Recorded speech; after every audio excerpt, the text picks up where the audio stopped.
చివరికి నన్ను జైల్లో పెట్టిర్రు. జైల్లో పెట్టినా కూడా నన్ను వదలలే. నన్ను బాగా దోమలున్న రూమ్లో పెట్టిర్రు. నాకు మంచినీళ్ళు చక్కగా ఇయ్యలే, భోజనం చక్కగా ఇయ్యలే. నాకు 2 రోజుల పాటు గొంతు నొప్పి వస్తే ఇప్పటికి కూడా నా త్రోట్ ఇంకా సెట్ కాలే. నాకు చక్కగా ట్యాబ్లెట్లు ఇయ్యలే. కొంచెం ఫీవరిష్గా ఉంది అంటే వచ్చి చూసే పరిస్థితి లేదు. ట్యాబ్లెట్లు ఇవ్వరు, డాక్టర్లు వచ్చి చూడరు. మొత్తం దోమలు. మేము 7-8 మంది ఆ రూమ్లు ఉంటే 100-150 దోమలు.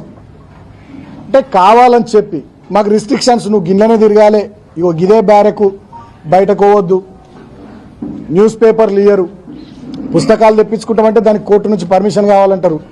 చలి బాగా పెడుతుంది, ఇబ్బంది అవుతుంది అంటే దుప్పట్లు ఇయ్యరు.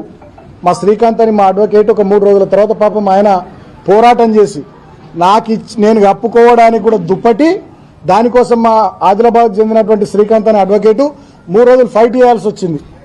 3 రోజుల ఫైట్ తర్వాత నాకు దుప్పటి వచ్చింది లోపలికి. అంటే ఇంత దుర్మార్గంగా, ఇంత పైశాచికంగా వీళ్ళు వ్యవహరించారు ప్రభుత్వ పెద్దలు.